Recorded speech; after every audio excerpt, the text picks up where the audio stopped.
Good evening, everybody, and thank you for joining us tonight at Board Sports Network, your leader in board sports entertainment.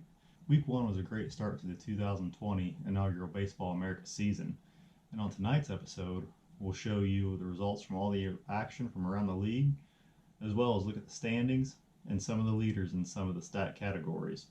So, without further ado, let's take a look at all the results and all the action from around the league in Week 1. The first half of Week 1 saw all the Eastern Division teams travel out to the Western Division, all for 2-game series. We had the Cincinnati Grays at the New Mexico Aztecs, Columbus Silverhawks at Denver Wild, the Nashville Countrymen traveled to Las Vegas to take on the Gamblers, the Orlando Stars was at the Phoenix Ashes, the Brooklyn Bombers took on the Sacramento Spanners, and the Boston Patriots were at the Portland Jacks. In the first series of the season, the Cincinnati Grays and the New Mexico Aztecs split their 2 games. New Mexico won Game 1 with a score of 5-2, with the winning pitcher being Suzuki, the loss going to Murphy, and the save going to Radzinski. In Game 2, it was Cincinnati 6, New Mexico 2, with Wells picking up the win and Petry picking up the loss. We traveled to Denver, Colorado next as the Columbus Silverhawks took on the Denver Wild. Columbus got shut out in both games this weekend. In Game 1, 3-0 went to Denver, with the win going to McDowell and Orozco picking up the loss. In Game 2, Columbus's scoring woes continued as Denver won 6-0. The winning pitcher was Jermichael Jones, and the losing pitcher was Rusty McCormick. It was a tale of 2 teams as we headed out to Las Vegas next for the Nashville Countrymen at the Las Vegas Gamblers. In Game 1, Nashville won 3-2, with Engel getting the win, Zuramillo getting the loss, and Lawless getting his first win of the season, or his first save of the season. In Game 2 is a completely different story as Las Vegas erupted for 21 runs and Nashville only had 1. The winning pitcher was Paul Stakely, and the losing pitcher was Scott Blackman. Our first 2-game sweep of the season came from the Orlando Stars as they traveled to Phoenix to take on the Ashes. Orlando took Game 1 11-6, with Robertson picking up the win and Lucas being tagged with the loss. In Game 2, Orlando held on to a 1-run lead as they won 4-3. Sampson got the win, Todd Hampa got the loss, and Tony O'Hara picked up his first save of the season. It was a split in Sacramento as the Bombers and the Spanners took a game apiece. In the first game, Brooklyn won 9-6, with Nunez picking up the win, Beckwell blowing the save and picking up the loss, and Jimmy Tuesday picking up his first save of the season for Brooklyn. In Game 2, it was a pitcher's duel as Sacramento took it 1-0. Barnes picked up the win, Wally Ballard picked up the loss, and Justin Beckwell avenged his loss from the previous game and picked up his first save of the season. It was Boston splitting with the Portland Jacks out in Portland, as in Game 1, Boston won 4-3. Kurt Meacham picked up the win for Boston, Mackie Wright the loss for Portland, and Felix Biancalana picked up his first save of the season. In Game 2, Portland took it 7-3 as the winning pitcher was starter Nico Valley, and the loss went to Hoyt Wilson for his first of the season. It was a quick 2-game sweep for the Cincinnati Grays as Denver traveled to Cincinnati. In Game 1, Cincinnati took it 2-1, with DeLone picking up the win, Matias Santos picking up the loss, and Richie Danielson picking up his first save of the season. In Game 2, Cincinnati stayed hot, taking it 6-2, with the winning pitcher Randy Corcoran and the loss going to Warren Mitchell. In our first interleague 3-game series matchup, it was the Las Vegas Gamblers traveling to the New Mexico Aztecs. Las Vegas took Game 1 13-4 behind the winning pitcher Gordon, who picked up his first win, and Carlin with his first loss. In Game 2, Las Vegas stayed hot with a win by a score of 5-1. Brown picked up his first win and Brock his first loss. And in Game 3, it was much of the same, as Las Vegas scored 11 to New Mexico's 4. Mark Bethune picked up the win, Roger Schaefer the loss, and Andy Zuvella picked up the 3-inning save. It was a 2-game split in Columbus between the Silverhawks and the Ashes. In Game 1, Phoenix picked up their first win of the season, 6-5, with the win going to DePino, the loss going to Hubbard, and Rex Dooley picking up his first save. In Game 2, Columbus finally broke into the win column by a score of 5-4. Lenny Mahler, even though he had a blown save, picked up the win, and Dustin Hoyt picked up the loss for Phoenix. It was another series split as the Spanners split with the Countrymen. In Game 1, Sacramento won 10-4 behind the winning pitcher Boggs, who picked up his first win, and Madlock, who picked up his first loss. Nashville evened the series in Game 2 by a score of 12-4. Richie Rivers was the winning pitcher, and Wilson Calhoun picked up the loss for Sacramento. It was a 2-game sweep for Portland and Orlando, as Portland took Game 1 10-2 behind the winning pitcher Mark Buckley. The loss went to Sergio Orta for his first loss of the season. In Game 2, Portland won 5-2. Sid Romer picked up the win. Craig Romberg the loss, and Rico Jones picked up his first save. Our final series to end Week 1 was a 3-game set between the Boston Patriots and the Brooklyn Bombers, and can be seen from the link above. In Game 1, Brooklyn took it 3-1 behind the winning pitcher Ortiz. The loss went to Hoyt Wilson, who moved to 0-2 on the year, and Jimmy Tuesday picked up his second save. In Game 2, it was Boston prevailing over Brooklyn 6-5 in 11 innings.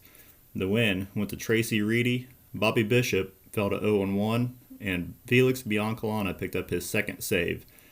In Game 3, Brooklyn took the series 2-0 behind the winning pitcher Chico Loya. Lloyd Dempsey picked up the loss, and Jimmy Tuesday picked up his third save of the season. Your standings in the East after Week 1 looks like this. Cincinnati Grays are in first place with a record of 3-1. Brooklyn Bombers are in second, a half a game behind. Orlando Stars and Nashville Countrymen are 2-2 and 1 game behind. The Boston Patriots are 2-3, a game and a half behind, and the Columbus Silverhawks are 1-3 and 2 games behind the leader, Cincinnati Grays. In the West, the Las Vegas Gamblers are in first place at 4-1. Portland Jacks is at 3-1 and a half a game behind. Denver Wild, Sacramento Spanners, and the Phoenix Ashes are all 2-2, a game and a half behind, and the New Mexico Aztecs are in last place with a record of 1-4 and 3 games behind.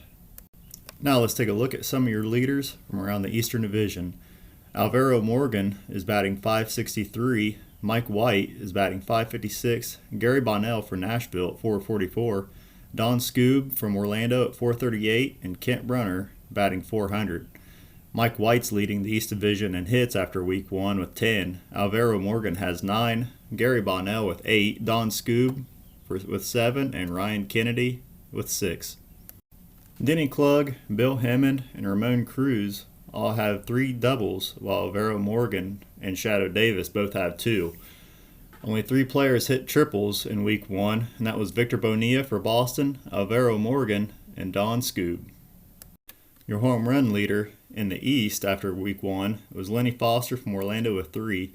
Shadow Davis and Coy Owens from Boston both had 2. Kent Brunner from Columbus had 1, and Gary Bonnell from Nashville had 1. Lenny Foster was hot, ripping 9 RBIs.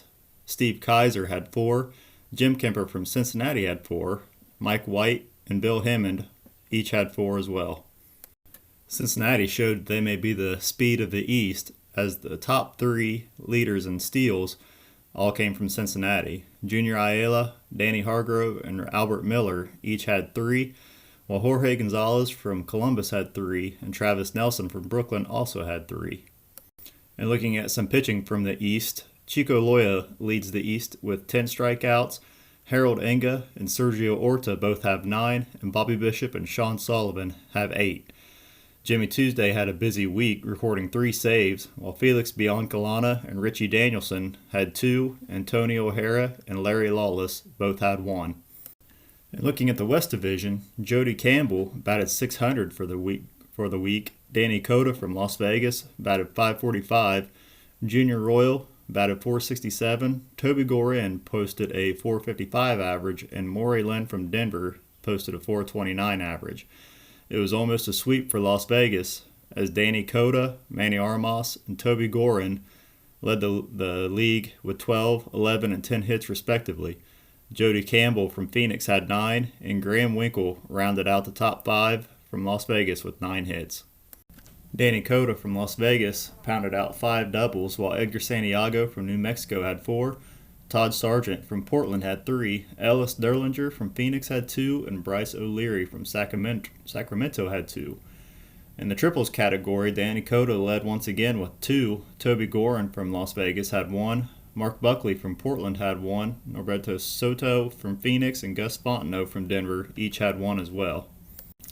Manny Armas, Graham Winkle, and Barry Burrell led the league with home runs for Las Vegas, as Armas had 3, Winkle had 3, and Burrell had 2.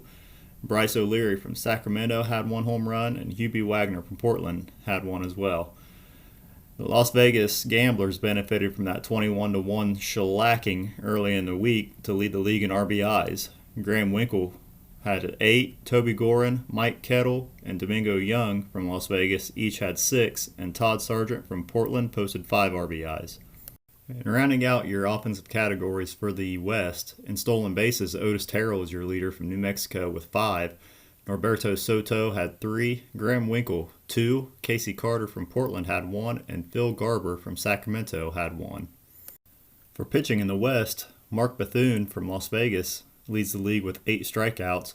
Jermichael Jones and Ernesto Gallegos from Denver each have 7. Dave Barnes from Sacramento has 7, and Ricky Bolton has 6.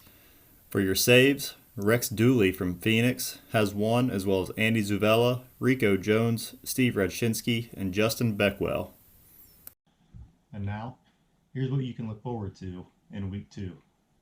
For the first half of the week, Cincinnati at 3-1 will take on Las Vegas 4-1. That game will be featured on Board Sports Network. Denver travels to Phoenix. New Mexico will travel to Sacramento. Columbus will be at Portland. Nashville will be at Boston. And Orlando at 2-2 will face Brooklyn at 3-2. For the second half of Week 2, Phoenix will travel to Cincinnati. Las Vegas will play host to the Sacramento Spanners. Denver will host a 3-game series against Portland, and that series will be featured on Board Sports Network. New Mexico travels to Boston, Columbus hosts Brooklyn, and Orlando will be at Nashville for a 3-game set. From all of us here at Board Sports Network, we thank you for watching and taking time out of your day to keep up with the season. We ask that if you're enjoying Board Sports Network, you please take time to like, subscribe, leave a comment, and let us know how we're doing. From all of us here at Board Sports Network, have a great night and God bless.